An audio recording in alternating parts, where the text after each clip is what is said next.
Today we are coming from the book of Nehemiah, chapter 2, and we're going to be looking at verses 12 through 18. And we're continuing in our series of the breaking point. And, as we've been looking at our series and the breaking point, we've been looking at, breaking point and, how we do not allow our situations and the enemy to break us down, but how God is going to allow us to break through some circumstances and some situations. Last week, we talked about how my strength is in my distress, and that in moments when it feels like it's all at a loss, when it feels like we've come back to a situation that looks hopeless, how it's in those moments where God uses and sets us up to actually have the victory as we continue to trust him. And so today, as we continue in the breaking point, I'm coming before us today, and the title of today's topic is rebuilding with broken pieces. Amen. And so we're here in Nehemiah chapter 2. I'm going to go ahead and read the scriptures. And verse 12 says, "And I arose in the night, I and some few men with me. Neither told I any man what God had put in my heart to do at Jerusalem. Neither was there any beast with me, save the beast that I rode upon.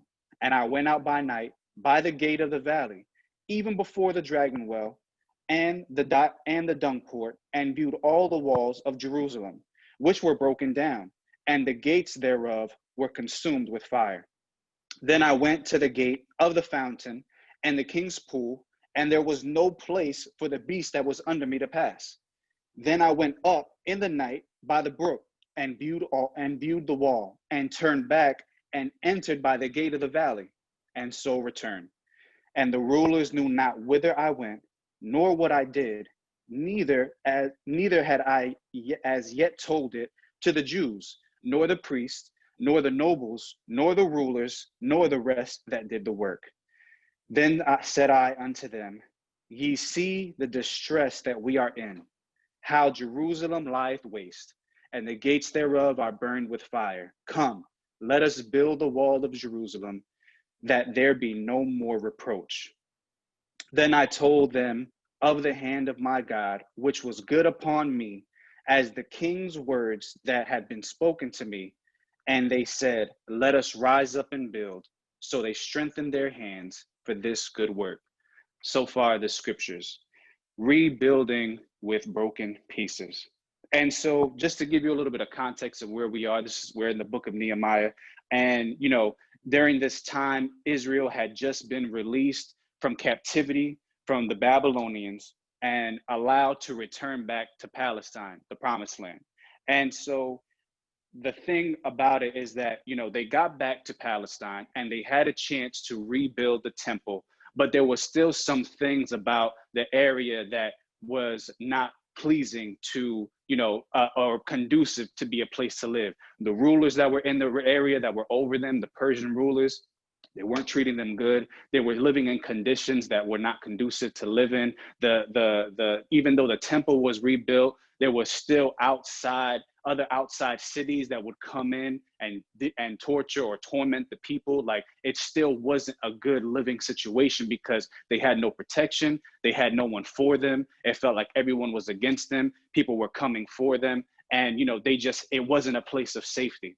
And so when Nehemiah, who at the time was the cupbearer for Artaxerxes, who was the king of Persia, he was in this very high-ranking position, and he heard news from his brother when he asked him, "Hey, how is it over in Israel? How are the people? How are they faring out now that they were able to return?" And he told him that, "Hey, it's not good. It's not looking good. Things are still torn down, and the people don't have the courage, the energy, or the strength to continue to rebuild and to do things that will make the area or make the living conditions or make the situation a little bit better." And so they were at a loss for hope. And so, Nehemiah, when he heard the news, he was grieved. It hurt him. It hurt him to hear that his people, the place that his father came from, the place that he calls home, the place of his people, that they were in these conditions. Here, thank God that he was in a place where he was okay. He was He was a very high-ranking official, sat next to the king, was in a place where he had favor with the king because of his service with God. But he hears that there's still something, that is not right. And so even though he's in a place where I'm okay, the news that I'm hearing is causing me distress. The news that I'm hearing is not good news to me. The news that I'm hearing isn't even allowing the things that I'm experiencing or the good things that I have here. I can't even enjoy them. And so one thing about Nehemiah that when you study the scriptures, it says that, that he never showed his sadness or he never showed his emotions in front of the king. At every time that he was in front of the king, he was there. He was the same. He served. He was excellent in his service. That's why he had the level of favor he had with Artaxerxes. But this thing weighed so heavy on his heart that there was just one day where he was in front of the king and pouring his drink because he was the cupbearer. He was the person who, would test the wine to make sure that, that it wasn't poison. He was a trusted advisor. This role, you had to be absolutely trusted in order to sit in. And so he's pouring the wine and the king sees it. The king sees his countenance. He sees that he's sad about something. He sees that something's bothering him. He sees that, there's an issue here, that he's not the normal Nehemiah that I usually experience on the day-to-day. And I appreciate and respect Nehemiah with that because it showed not only the level of service and excellence that he operated in, but it also showed his level of compassion, knowing that this is a king who has so many other things on his agenda. And so I'm not going to come and burden him. I'm going to make sure that when I'm around him, that he's at peace and so that he can handle the things that he has to handle. And so, it shows Nehemiah's character. And so when we see that the king asks him, what is it that's wrong with you? And so he tells him, how I'm here, but I'm hearing the news of the people and their bondage. I'm hearing the news that the people have returned, but they still don't have the resources that they need. That hope is lost over in Israel. Where my father is, things are still broken down. The sepulchres that my father built up, those things have been destroyed and they don't have not only the resources, but the hope to rebuild. And so he asks him, he says, if you would allow me to go, let me go. Give me this time frame to go and build. Give me this time frame to go and set things in order, to set things straight. Will you allow that for me? And he had enough favor with King Artaxerxes that he let him go. He let him go on this mission to rebuild. And one thing about Nehemiah that I appreciate, which I think that we can apply even as we begin to look at this scripture and we begin to look at how we continue to rebuild with broken pieces, is that when he heard the news, it says when he heard the report, he sat down, he wept, he mourned, he fasted, and then he prayed to God. He prayed to the Lord his God. And a lot of times when we hear news or when we hear situations or even the circumstances that we're in right now, sometimes it can bring a level of mourning. Sometimes it can affect us so much that we're not even able to do our job right. We're not even able to move forward. We're not able to do things as we would normally do them because we're so distracted. This thing has our mind bogged down. This thing has made our hearts so heavy. It's pushed us in a place where it feels like we don't have hope, like we're coming to this breaking point, but this breaking point is not helping me to see how I can overcome, but it's making me feel as if like I can't. It's distracting me from the things that I have to do. And so when we hear sometimes bad news, or when we get bad news, or when we see things bad, or things that are happening around us are not favorable, sometimes we find ourselves in this same place where we hear the report, we sit down, sometimes we cry about it, and we mourn about it. But the thing about it is that there has to be a point where we follow the footsteps of Nehemiah, and he says he fasted and he prayed before God. And there are some things that you have to still press into prayer about, even though the situation looks crazy, even though you don't know how it is that you're going to overcome. There's still a point where even though this thing grieves you, even though your mind is heavy, even though you don't feel like you can overcome, there still has to be a point where you bring that thing and you lay it before God. And so this is where we are when we get into the scriptures. He gave this thing, he's here, he gives this thing before God. The king gives him resources even to come into Palestine to begin to start what will be the rebuilding of the city. And so we find it here in verse 12. And it says, and I arose in the night, and some few men with me. Neither told I any man what my God had put into my heart to do that at Jerusalem. Neither was there any beast with me, save the beast that I rode upon.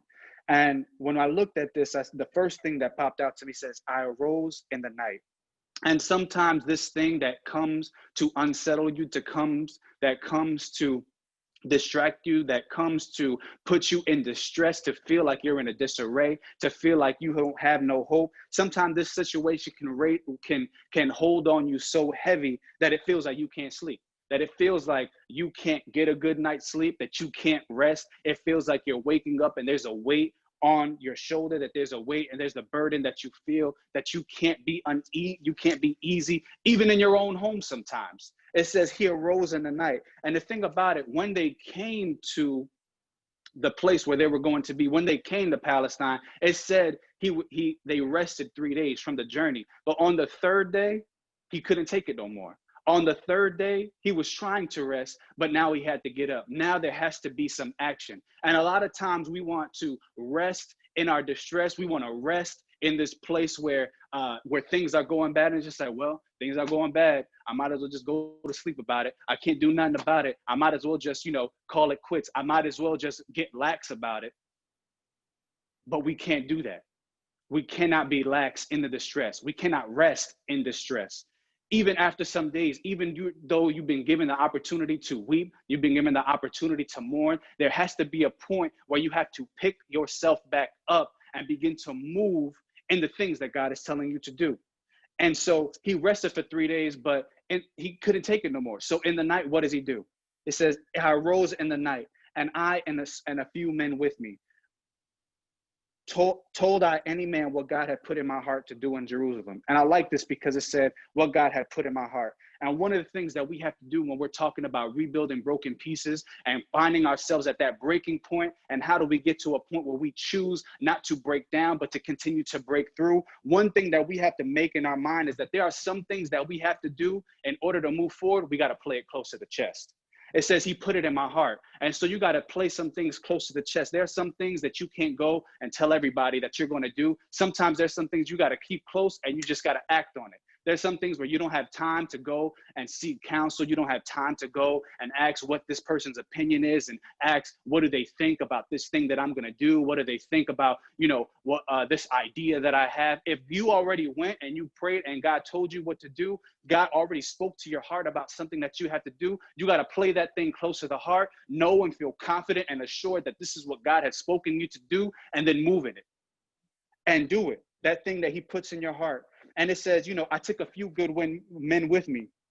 And the thing is, not everybody, you keep thinking that everybody is on your side. You keep thinking that you can go and just tell everybody your business and go tell everybody what it is that you're going to do. But not everybody is going to be on your side. He only took a few men with him, a few men who was in like faith, a few men who understood what the mission was. Because the thing you have to understand about when Nehemiah ended up in Palestine, he wasn't welcome. Even though he had letters from the king, even though the king gave him the permission to go, even though he had sealed documents signed and approved by the king, letting them know that, hey, I'm letting this guy come into this place and rebuild because it seems I'm getting news that it's at a loss, he wasn't welcome. It said the priests and the people of the city, they were mad that he was there. They were mad that somebody was coming to set order. They didn't know what he was going to do, but they were upset about it. And so you have to be very careful about who it is that in this moment, in these times where things can be fragile, when it feels like there's already things that are broken up, there's already scattered pieces, it already feels like I'm in distress. You have to be very careful in this time about who you tell your business to, or who you tell or bring along with you, because not everybody is going to be for you. And that's why it's important that when you hear the word, when God begins to speak to you about what it is that you have to do, you just have to take it and go. Because you're not going to have time to go and, again, ask for people's opinions and ask for what it is that they think they should do. Because if God spoke this thing to you, and if you're assured that what God tells you is the way to success, what anybody else says is not, they may add on or confirm what God has spoken to you. But most times you have to be assured that the word is the word, and that's it. And so he played it close to the chest. because he knew he wasn't welcome. He couldn't tell the wrong person, and then all of a sudden now everybody's really coming against him to block him. He's already feeling a level of resistance. And a lot of times, even when we try to go head on and fix our situation and try to mend what it is that, we are in distress about, you're still going to be met with resistance. You think the enemy is just going to let you pick up the pieces and go about and be healed and be saved and let it be easy for you? No. You're going to be met with resistance. And so there are some things you got to play close to the chest, even those things that you lay before God. And it's just like, in those times where you don't even have the words to express, where you're broken and you're laying there before God, and it's just you and him, and he understands your moanings and your groanings and the mumblings that are coming out of your mouth because you don't even have the words to utter. You play it close to the chest, even in your prayer, even in your worship, and let that thing continue to be between you and God. And so some things only you and God and a few others can be entrusted in this move. When you're talking about how do I pick up, how do I break through, how do I build up, how do I come to a place where I'm taking these broken pieces and I make amends with it and I come to a place of victory, sometimes you got to play it close to the chest. The next thing you got to do is you got to pack light, because it says, and my God put in my heart to do at Jerusalem, neither was there any beast with me save the beast that I rode upon. He didn't bring a whole bunch of stuff with him. He's over here, he's scouting to see, okay, what are the things that need to be addressed? What are the things that need to be mended? I know I can't go out during the day, so let me go out at night. I'm already flustered about this thing. I can't rest no more. Everybody else that's with me is lax about this thing. I understand the urgency and the importance of what I got to do, because this is my life. I got to fix this for myself. I got to trust God. No one else is going to do it for me. No one else is going to look at my life and then look at, and a lot of times we do that. We depend on other people to look at us and want to show pity on us, but other people look at us and keep passing by. Sometimes somebody else is in a place of distress, so they can't even help you right now. You have to go, and you got to pack light. He didn't bring a whole bunch of stuff with him. He brought the very thing that he can do to travel around, and that was it. And sometimes when you're at that breaking point, you have to make up in your mind that the things that can't come with me, they just gonna have to stay. I gotta shed some things off, and I gotta move forward. I got to relieve myself of some weight so that I can get to the next place that I gotta go. When you're in that place of distress, you don't worry about, okay, I gotta bring this, and I gotta bring that, and I gotta bring this. No, because the stress isn't even allowing you to look at all that stuff. The stress isn't even allowing you to see all the things that you can carry with you. And a lot of times, you trying to carry and come out of a place of distress, you'll pick all that stuff up and try to take it with you, only to realize, oh, this is too heavy. I might as well just stay where I am right now. This is too much for me to carry. Sometimes when you're in distress, there's already so much weight on you, you can't bring anything else with you. You got to take what you can get, you got to pick up what you can, and you got to move. You don't have time to sit there and pick and choose the things that you need to bring with you. You take the essentials and you go. Yeah, I don't like that. When you reach that breaking point, you got to take what you can, and you got to trust God for the rest. You got to trust God to know, like, okay, this is not normally my flow. This is not normally how I do things, but I'm at such a point where I can't take it no more. I just got to go. And God, I'm going to just go, and I'm going to believe you for the rest. God, I'm going to just go, and I'm going to trust you that you're going to supply my every need according to your riches and glory. I'm going to trust you that anything that needs to be added along the way, you'll just restore back unto me. And sometimes even in that place, we don't think like that. Sometimes that moment of distress is just like, I just got to go and get up out of here. That's just real. She's probably not going to like that I'm sharing this, but I'm encouraged by my mother-in-law, because she was at that place, and she was at a place where, in the situation that she was in, she just had to get out of. She couldn't take it no more. She had rested in a place for a long time, trying to assist and be a help and be a mother. But there was a time where she had a breaking point, and she just had to move. And the thing that blessed me about it is that if you know who this woman is, that's not her flow. Her flow is not to just pick up and move.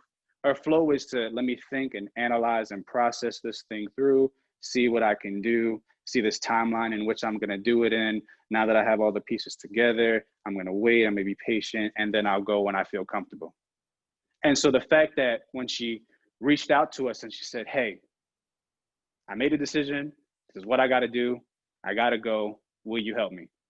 She reached out and she called, and it was something that she allowed us to and gave us time to pray about. But I already knew the answer.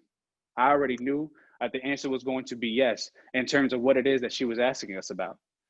And so, we're at this place where, and the reason why, even when I was in prayer, sometimes what I understood is that this woman, when I was at a breaking point, when I was at a place where I had nothing and I had no place to turn, she was there with open arms to help me in a situation. And here was my opportunity, my chance to welcome her with open arms, the same way that she helped me back at one point.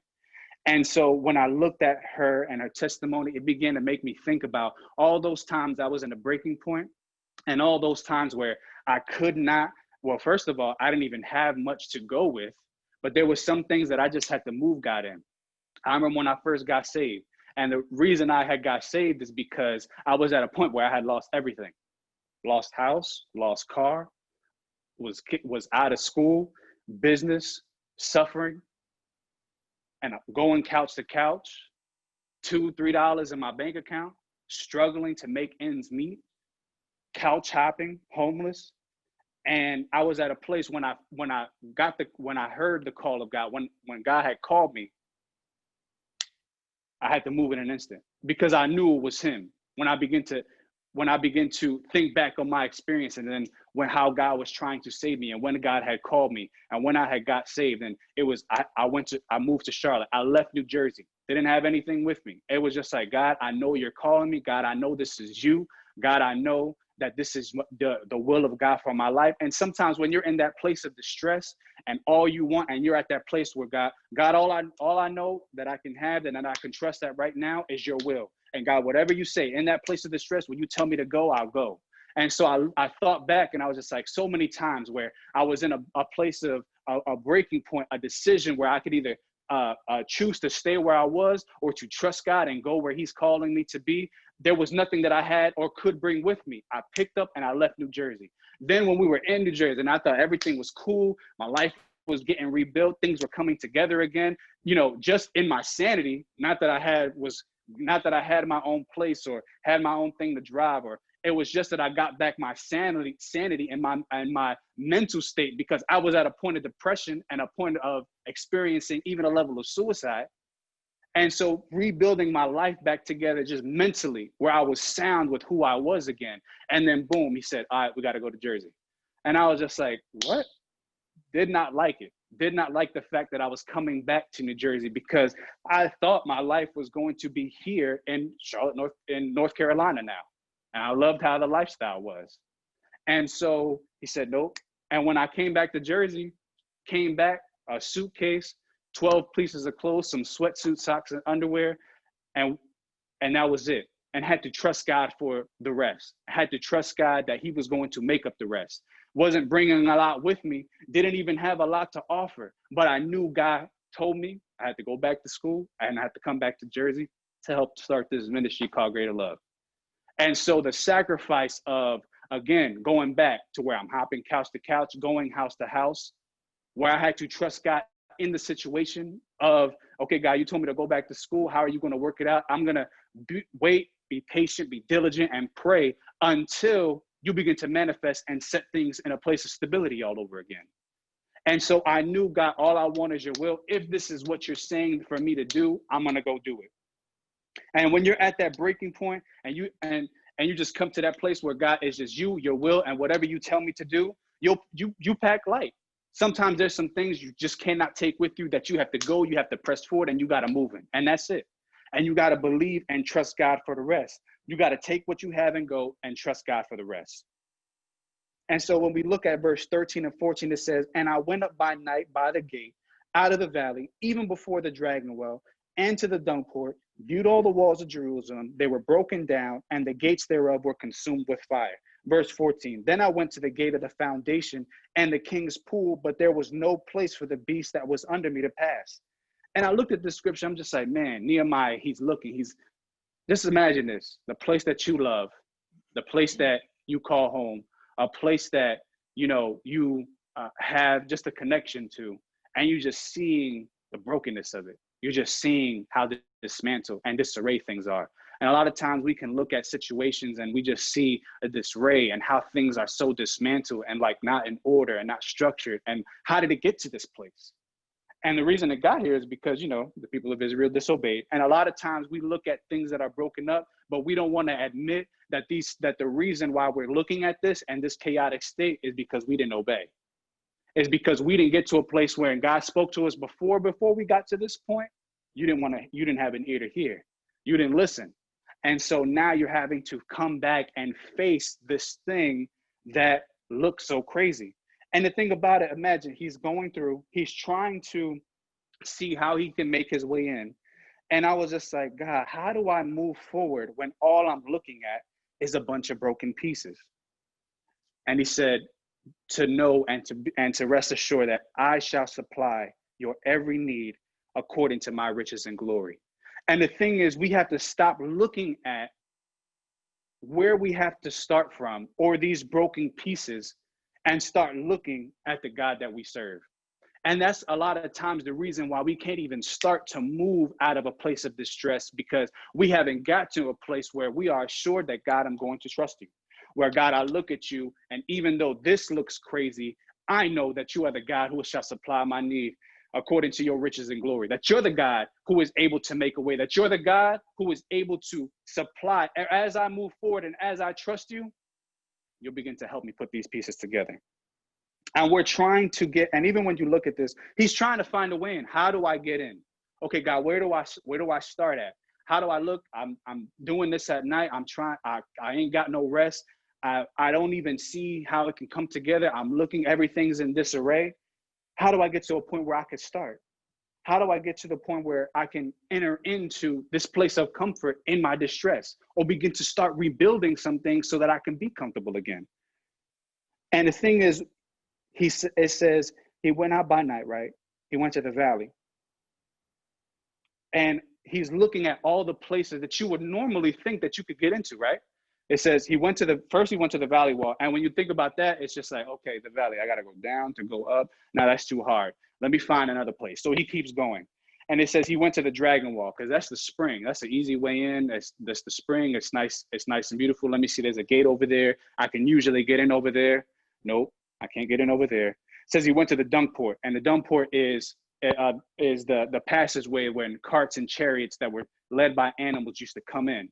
And so this is a normal way. This is the actual passageway. Let me go see if I can get in through here. Nope, blocked off. It says he went to the walls. And so when you're looking at the walls, you say, okay, the walls are broken down. There's got to be some holes. There got to be some holes that I can get into, that it can be easy for us to climb into the city. And nope, there was no holes that he can go get into. Then it says he went to the gate. He was just like, okay, well, let me just go to the door. Let me see if I can get in through the door to see if this is the place where I can start rebuilding. And you got to remember this. It said the door was consumed with fire. And so when you think about metal burning, you think about things just shutting in. That metal, it unmelted on top of each other. You're not even going to be able to break that thing apart. And so it's welded together. Now you can't even get in through that way. And the thing about it that I thought was so interesting about this is that all these places that you would want to go through, all these places you think would make sense to go, all these places you think would, sound in your mind, sound logical of how this thing can work out as you begin to try and put the pieces of your life back together. All the things you want to do, there's roadblocks ahead. All these things that you think that you can do in order to begin to put things back into place, you can't even use them. None of these things were equipped. There was no way. He's looking at all these places. He's traveling around the entire gate of Jerusalem. I've been to Jerusalem. That's no small place. I've seen the walls and how you have to travel around it. Imagine going and traveling around this entire thing and seeing no entry port or passageway of how you're able to get in or how you're even able to start. Sometimes we look at our situations, it's just like, God, how do I even start? Look at all this stuff. But when you're at your breaking point, what we do, we always try to find the easy way out. I'm already in a place of distress. The reason why you can't see what God is trying to show you is because you're still trying to find an easy way out. You're still trying to say, how can I easily pick back up and move forward? Before anybody sees that I'm in distress, before anybody sees that I'm starting to look like my situation, before anybody sees that I'm in trouble, how can I fix things? Where can I start at in order to start rebuilding the broken pieces? And a lot of times when we're in that place of distress, when we're in that place where it's just where what else could go wrong? Oh, if something else can go wrong. And you immediately begin to think like, how do I make myself feel better from here? What can I do to find something that will make me feel good? Because everything else is just like, bruh, I can't even do it. Then you get a text, somebody starts hitting you up, somebody starts showing you a little bit of attention. Boom. You're already in distress. It's easy to give into temptation. You ain't got no money. And some people find themselves in a place where it's easy to steal. That was me, Lord. It's easy to do things when you're in a place of distress, to just yield to the feeling because you already feel like I can't take no more. It's easier to lie. It's easier to manipulate. And we use the distress as an excuse to just use a scapegoat. Well, you don't understand what I was going through at the time and what it is that I was feeling. No one's negating your feelings, bruh. No one's negating your feelings, boo. But the thing about it is coming to a place where you make a choice, where you don't yield, where you don't allow these excuses, these things that you said you would never do. I would never do that. And then you find your place yourself in a place of distress, and you do the very thing that you said that you weren't going to do. And so he's trying to easily find a way in, the same way we easily try to find a way out of our distress. God help me. When it's hard, we try to avoid making things any harder. We try to look for the easy way out. Like married people, right? They think, and for even some singles, please don't believe that sex is going to solve all your problems, because it's not. Y'all got a confrontation. Sex may open up the door for you to have the dialogue you need to have, but at the end of the day, you still got to come back and communicate. There are things you still have to do and set in order. There's still things that you have to do and make. The Bible says, communicate and forget not, for which such sacrifice God is well pleased. They don't say, hey, go and have sex, everything doesn't solve your problems. They said you got to communicate. So sex may be the entryway, but you still got to talk things out. There's still some things that you have to address. There's some things about yourself, because you know, hey, I put myself in this situation. It was my disobedience that got me here. These things I have to address. Let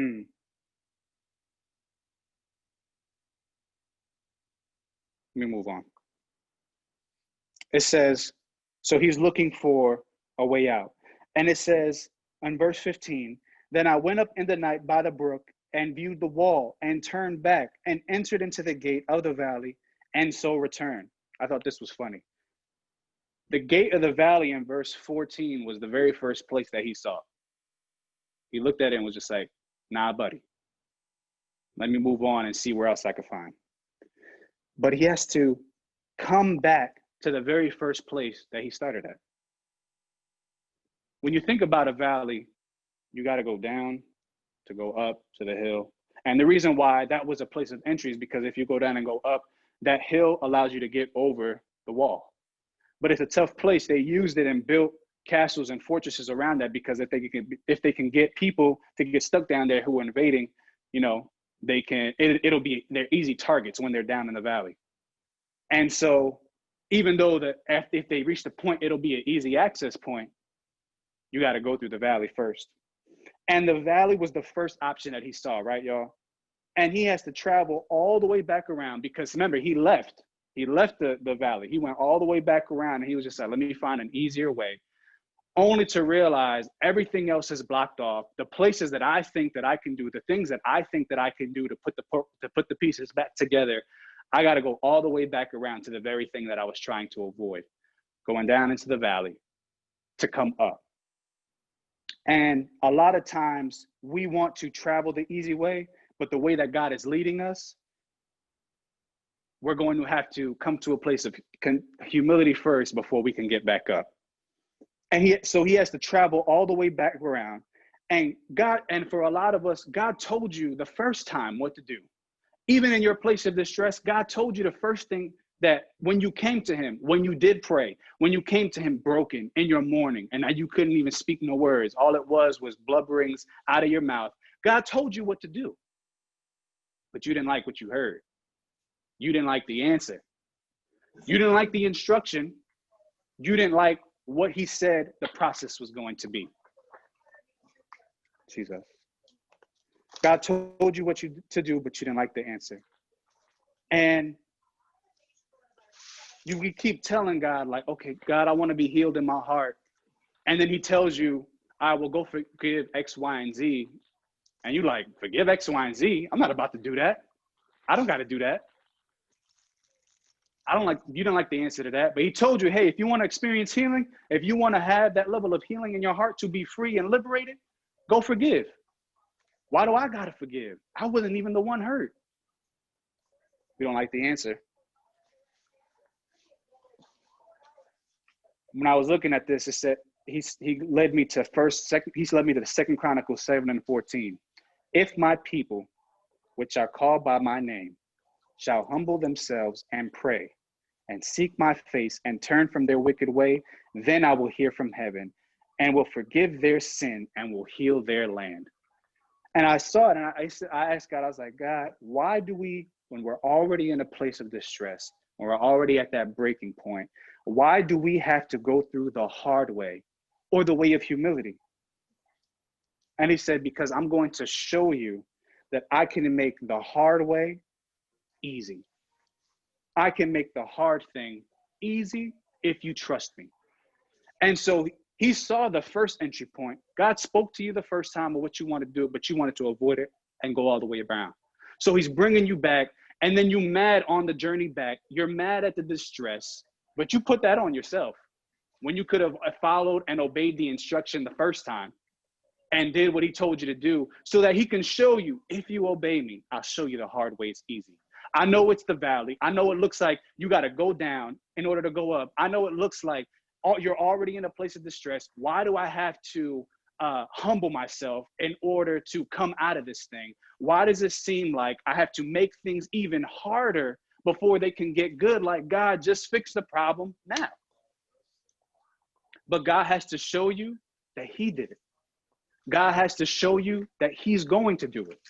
God has to show you that in the end, when you tell this testimony, that you can only say it was the Lord God and the power of his might. Not by my own hands, not by my intellect, not what I thought I was going to do, not what I thought of how I can fix it, not what I thought the journey or the process was going to look like. It's got to be him and him alone. He has to show you, if you trust me, he's building up your faith. He's allowing you to exercise faith so that he can show you that the God you serve, that I can do it, that he can do it, and God can do it. When we look at these broken pieces, when we look at everything that's around us, when we look at how everything is scattered, everything is shattered, God can still do it if we trust him. Verse 16, and it says, and the rulers knew not whither I went, nor what I did, neither as I had yet told it to the Jews, nor to the priests, nor to the nobles, nor to the rulers, nor to the rest that did the work. And the thing about Nehemiah is that the guy had patience, where we would begin to get to that place where even, where we trust God and things maybe begin to look a little good. Now I found the entryway. Now I know what to do. Now I know in order to get through to the city. Now I've seen everything that I need to see. Now God has given me the plan for execution. And then the first thing that we want to do is that we just want to go run our mouth, but we haven't even allowed that thing to settle.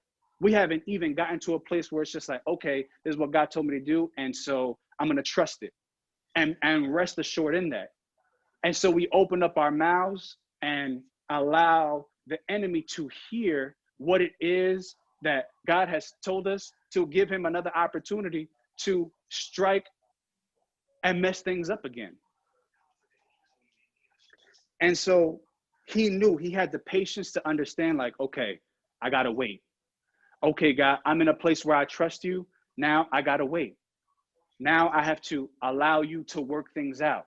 Now I have to stay in the place where for those who decide to fast, for I those gotta who keep it continue in mind. to pray, that I'm going to have the patience to trust you.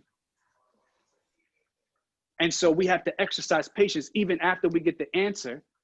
We have to know that this is the starting point of the process. That this is where now we can allow God to show himself strong. And so he said, he told not anybody. He was still playing it close to the chest. He was still packing light. He was still making sure that he rested in the word, that he was assured in what God said that he believed. He was still keeping it close to the chest until the right time. Verse 17, and it says, and I said unto them, see this distress that we are in now, how Jerusalem lieth waste, and the gates thereof are burned with fire. Come, let us build up the wall of Jerusalem, that we be no more a reproach. And so now he's come to the point where, okay, I got the plan. I know what I need to do. And then I know that I can't do it alone. God has given me the resources, because the king of Persia gave him the things in order to rebuild, but he couldn't do it by himself. And a lot of times we still allow shame to keep us from, when it's the right time, to share with the right people about the help that we need, about the things that we need in order for us to get to a place where, hey, even though this is my life, because that's how we think, well, this is my life, and so I'm going to build up the broken pieces by myself. I'm going to do it by myself. I'm going to make this work by myself. But we don't realize that, yeah, it's your life, but especially when we're talking about the body, and this is where the body comes in, because we are many members, but one body. And so we are part of this body and part of this place where we're at home, where we're safe, but no one even knows what it is at the right time when you need to be telling them what it is that you're going through. But you're mad that no one sees you.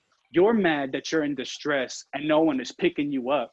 But baby, there are certain things that other people are going through, certain things that other people are trying to handle their own distress about, that they've been sharing with you, but you still haven't opened up your mouth about what it is that we need to do.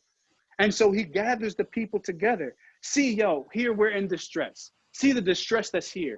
Y'all, look at everything that's going on in my life. I know there were some things that I was playing close to the chest. There were some things that I needed to deal with. There were some things that I needed to get in my mind that I'm going to trust God about. There was some fasting that I needed to do. There was some praying that I needed to do because I needed to hear the instruction that God was giving me. And this is the instruction. He told me to hit you up.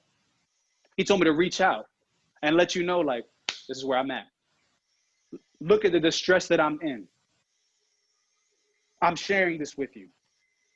Look at how Jerusalem lies. Look at the place of promise. This is the place that God promised you. But because of disobedience, things went in array. But y'all, he's giving us another chance, giving us another opportunity.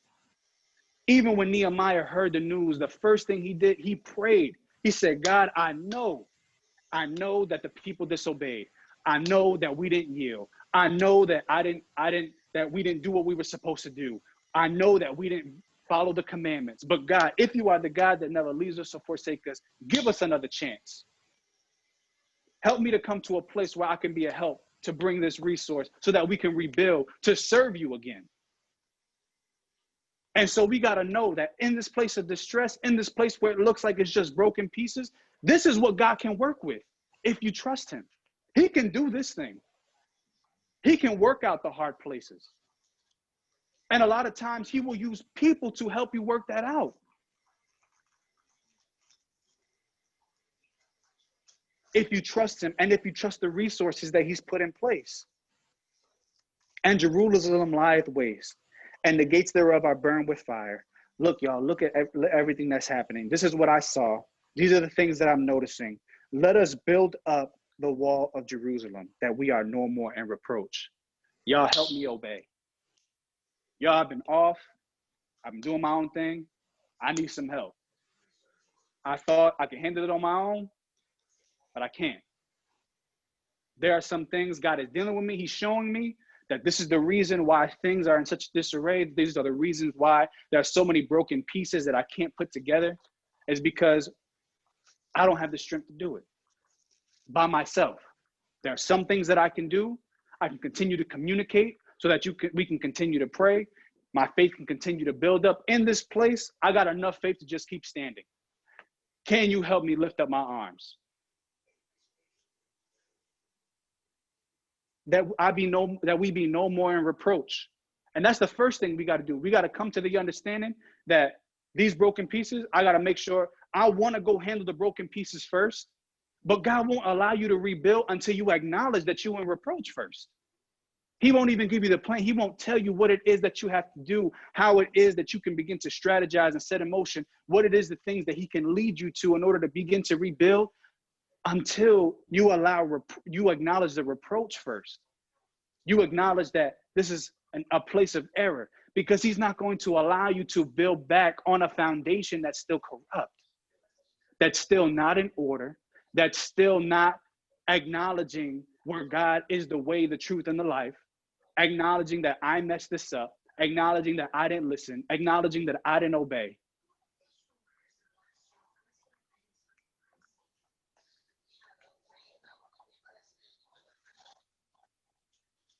When you clean up the foundation, he'll allow you to rebuild back on it.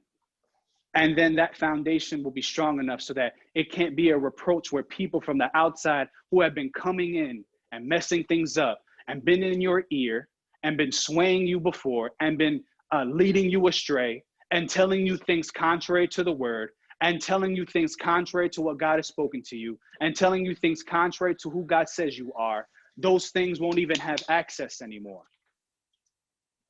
No one will be able to sway you, pull you,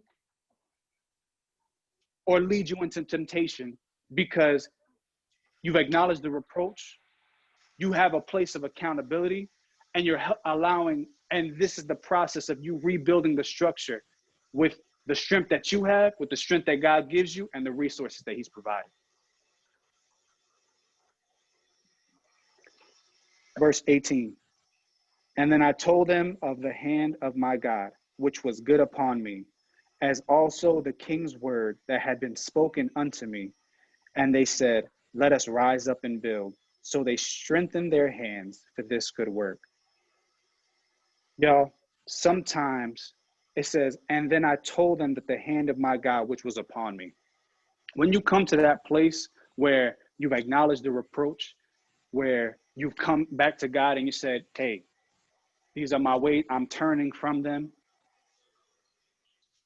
I'm trusting you now.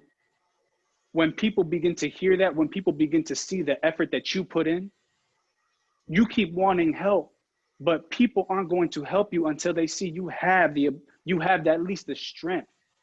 You at least have the mindset to want to help yourself first. Where you've encouraged yourself in the Lord your God and know that his hand is on me now. Like, I'm thinking clear. He's picked me up. I know what I need to do now. And these are the things that need to be set in place. These are the things that, as I tell you, as people begin to hear how God has begun to turn some things around for you, that's when people will come in and begin to assist, where God will begin to just send, because he sees, oh, he trusts me now. Because that you've humbled yourself, that you've allowed, okay, God, you said go to the valley, this is what I'm going to do.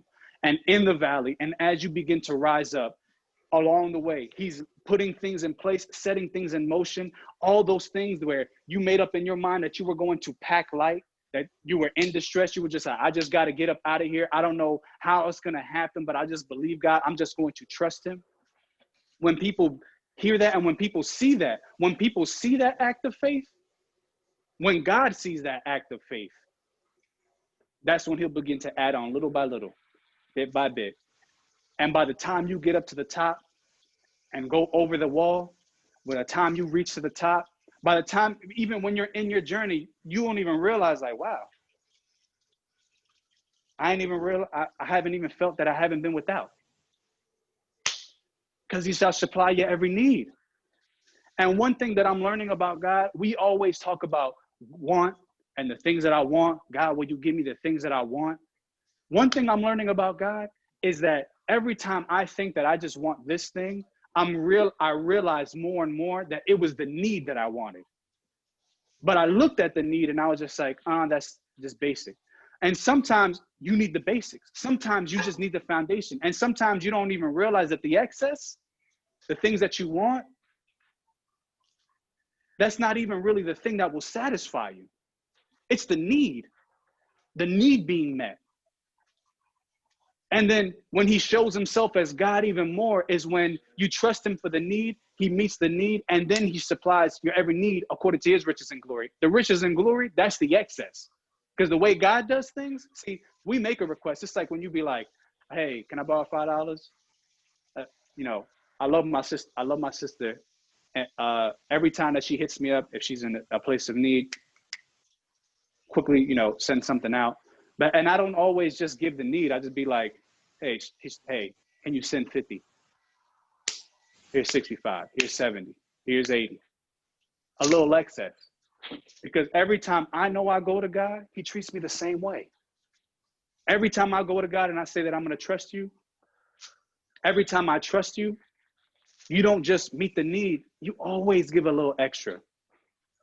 And that's what keeps me grateful. And that's what keeps me continuing to press forward, because it's just like, wow, I got a little bit more out of the deal as I trust you, God, to keep going. I got a little bit more strength to trust you, God, because you didn't just give me strength here. You didn't just give me strength in my feet. Now you gave me strength in my legs to keep going and to keep walking and to keep pushing. And when you trust him, he's not only just, that's not the God that we serve, y'all. As you trust him, he'll give you the need and more every time without fail. The hand of my God was upon me, and also the king's word has spoken unto me. God gives us favor not only with him, but as well as with man. He not only had the strength and the things that he needed to do as he prayed and asked God what it is to do. And then when he followed that instruction and he went to the king and told him, this is what it is that I need, and the king gave it to him, we see the provision being met each time. We see it being met each time. Y'all, let us rise. And they said, let us rise up and build. So they strengthened their hands for this good work. In that place of breaking point, in that place of distress, when it feels like it can't get any worse, that's the moment, the opportunity that God is trying to use to start the rebuilding process, to start you and give you the mindset that I know it's tough, but I just got to strengthen my hands and I'm not going to quit. I'm not going to give up. I'm not going to yield. God, I'm going to trust you. God, I'm going to listen. God, I'm going to seek your face. I'm going to do what I got to do in order to hear you. I'm going to come outside my flesh. If I got to be like Nehemiah and fast for a little bit so that I can kill this flesh in order to have an ear to hear you, and set my emotions aside and set my own understanding aside and set what I want to do aside and how I think I can go around this thing and how I can make this thing an easy solve and how I can make this thing easy for me to fix. God, I'm going to trust you. I'm going to trust that if I make the effort, if I make the motion, if I step out in faith, that you're going to meet me. So I just want to encourage y'all today that God is able, and that he's able to take these broken pieces, these messed up situations, these broken situations, and he's able to put them back together. But y'all, we got to trust him. We got to acknowledge where we've erred, and we got to get to a place where we're assured in the thing that, and we get to a place where we go to pray, and we don't just sit weeping, we don't just sit mourning, but we actually get to a place where we cast that care to the Lord, where we cast that care to God, where we bring the thing that we feel with the emotional struggle, the burden, the weight, we bring it to him. Because nothing is too hard for him. It may seem hard for us, but nothing, I assure you, is too hard for the God that we serve.